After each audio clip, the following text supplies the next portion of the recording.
Okay, so like you said, my name is Sydney Miller, and I'm a PhD student at USC, University of Southern California, and today I'll be giving a presentation on the impact of the COVID-19 pandemic on dietary patterns in LA County. So a little bit of background, unhealthy dietary patterns cause many chronic diseases, and most individuals in the US do not meet national dietary recommendations.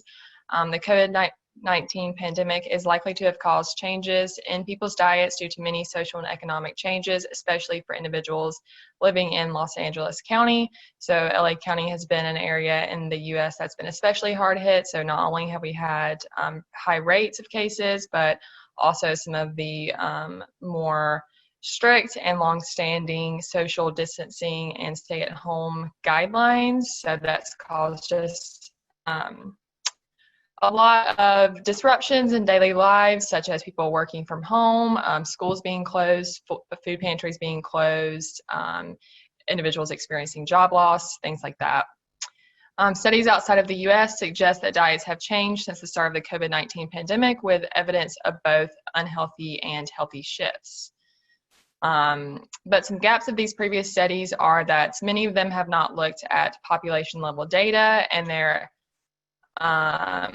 they also have not fully explored which groups of people are experiencing these shifts and maybe why they are shifting in either direction, so towards healthy or unhealthier dietary patterns.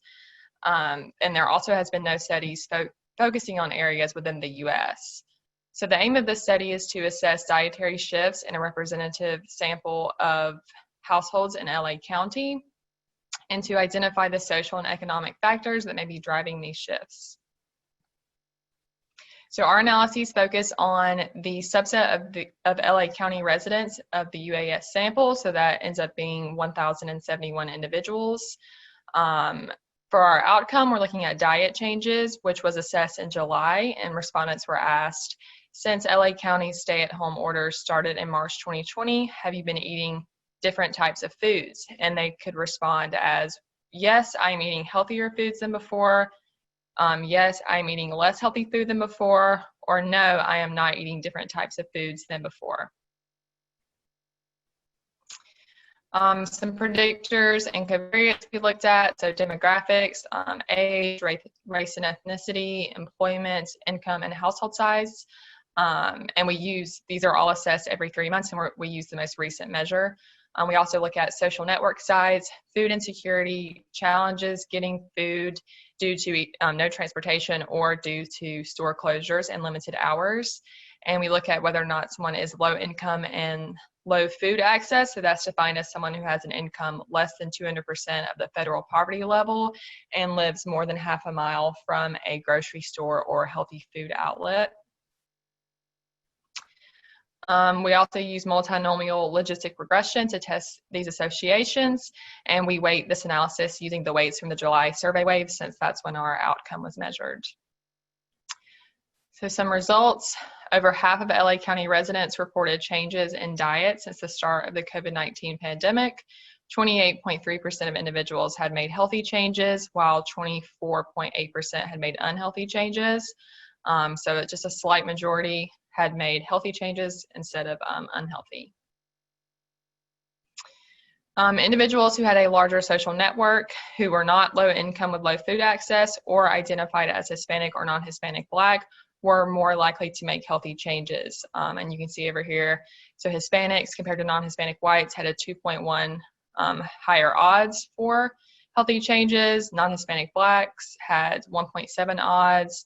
And 1 person increase in your social network was associated with 1.3 odds. And then not being low income and low access was 0.5 odds. So then individuals who were aged 18 to 30, had children, or had transportation challenges were more likely to make unhealthy changes. So again, right here, that means someone indicated they had trouble accessing food because they had limited or no transportation, and those individuals had 2.4 higher odds for unhealthy changes versus someone who didn't have that issue. Those who had children had 1.5 higher odds, and then those who were aged 18 to 30 had 1.5 higher odds than those who were over 60. That's the reference group. And I should also mention that all these effects I'm talking about are significant, and we control for employment and poverty level. And so then individuals who are food insecure had difficulties grocery shopping due to store closures, or identified as Asian were more likely to make both types of changes. So you can see here that Asians were about equally likely to make both types of changes. Those who are food insecure, interestingly, had 3.0 higher odds for healthy changes versus those who weren't, and then 2.0 higher odds for unhealthy changes. And then those who had difficulties getting food due to limited store hours had slightly higher odds for unhealthy changes than they did for healthy changes. So in conclusion, the majority of LA County residents have experienced some changes in their diet during the pandemic. Adults who are the most likely to have changed their diet are racial and ethnic minorities, have experienced food insecurity, are of younger age, or have had challenges with accessing food, whether that be transportation, living in a low access area, etc. The people whose daily lives are the most impacted by the pandemic appear to be having the biggest dietary shifts, but some people are responding to those changes by making unhealthy shifts, and some are responding by making healthier shifts. Future longitudinal research is needed to really determine why these people are shifting towards healthier diets and why some are shifting towards unhealthier diets, and that is a research direction of our team in the future. We'll be exploring that using both quantitative and qualitative data, both from the UAS data set and beyond.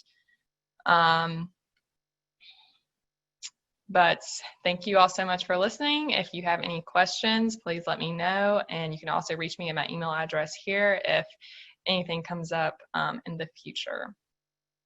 Thank you.